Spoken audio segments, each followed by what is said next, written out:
हम लोग इसे बरबट्टी बोलते हैं, कुछ लोग इसे चावली बोलते हैं। आप क्या बोलते हैं? मैं Nutan Dutt, welcome back to my channel delicious खाना झटपट बनाना। तो आज हम बनाएंगे आलू बरबट्टी। तो हरी सब्जी बनाएंगे, तो हरी सब्जी को बनाने के पहले इसे वेजिटेबल क्लीनर में क्लीन कर लेते हैं। इस वेजिटेबल क्लीनर में सारे केमिकल्स, धूल, मिट्टी, फंगस, बैक्टीरिया सब निकल जाता है। ये है ओजोनाइजर। इसका टाइमर सेट कर देना पड़ता है और यह ओजोन प्यूरिफिकेशन प्रोसेस से वेजिटेबल्स और फ्रूट को क्लीन कर देता है और इसका सेट किया हुआ टाइम कंप्लीट होने पर ऑटोमेटिकली बंद हो जाता है। इसमें आप चावल, दाल, फ्रूट्स, वेजिटेबल्स, मीट्स सभी कुछ क्लीन कर सकते हैं। एक बार तो मैंने पानी में फूड कलर डाल दिया और उसको ओजोनाइज किया करीब 30 मिनट्स के लिए।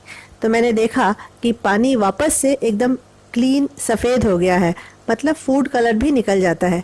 तो मैं तो इसे बहुत यूज़ करती हूँ। तो चलिए बात करते करते मेरा वेजिटेबल भी क्लीन हो गया और अब हम इसे फटाफट काट लेते हैं। आलू बरबट्टी की ग्रेवी वाली सब्जी बनाएंगे और उसमें हम डालेंगे 2 आलू और 1 प्याज। तो सबसे पहले बरबट्टी को काट लेते हैं।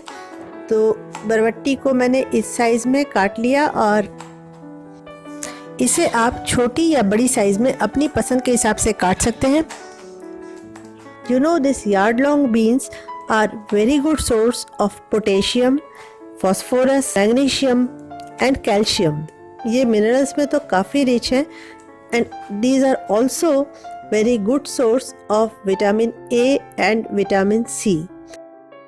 आलू को भी इतने बड़े बड़े टुकड़ों में काट लिया है, प्याज को बारीक काट लिया और टोमेटो को पेस्ट कर लिया और यह है जिंजर गार्लिक पेस्ट।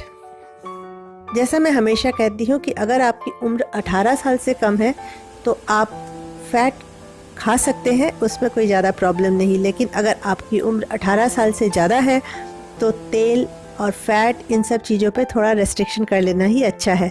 तो हम कढ़ाई में करीब 1.5 टीस्पून ऑयल डाल देते हैं और इसमें हम डाल देते हैं बरबट्टी को और अब हम ऐड कर देते हैं थोड़ा सा सॉल्ट। इसे हम फ्राई करेंगे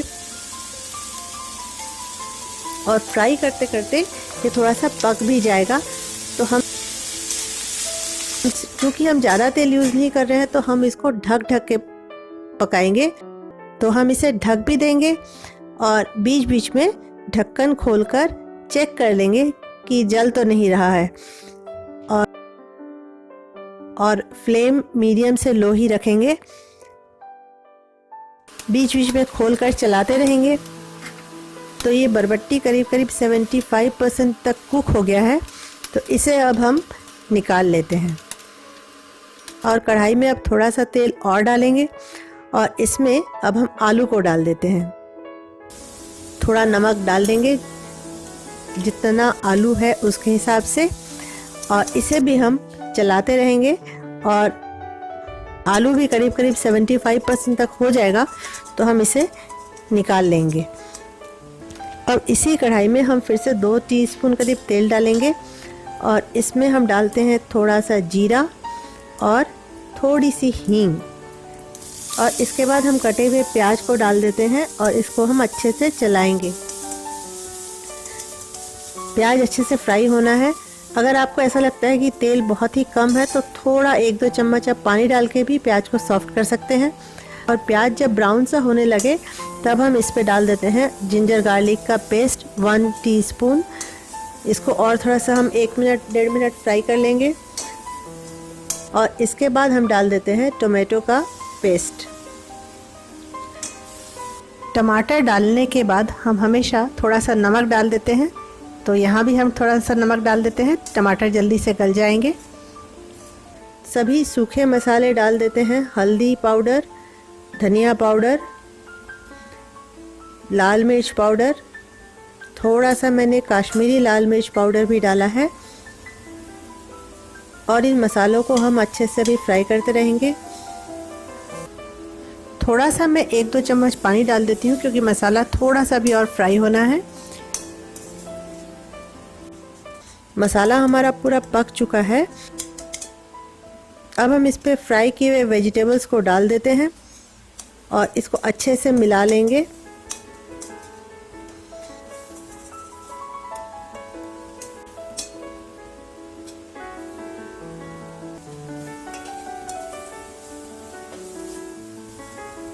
अब इस पे हम डाल देते हैं पानी और इसे अब हम थोड़ा सा पकने देते हैं।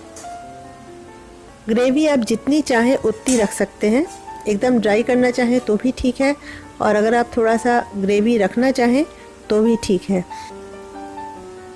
अब इसी में से 3-4 आलू के टुकड़ों को निकाल कर उसे थोड़ा सा मैश करके हम इस ग्रेवी में मिला देंगे तो ग्रेवी थोड़ी गाढ़ी हो जाएगी और इसका स्वाद भी एनहांस हो जाएगा।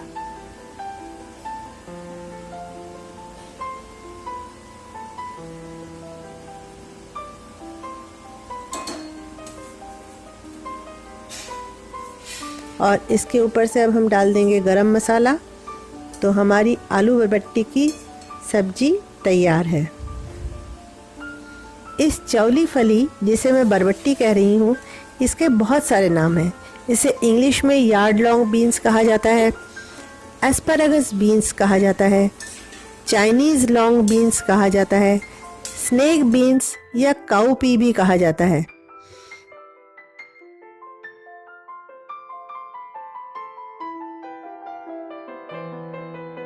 और डिश पसंद आई हो तो लाइक, शेयर और कमेंट करना मत भूलना, और मेरे चैनल को सब्सक्राइब करना भी मत भूलना।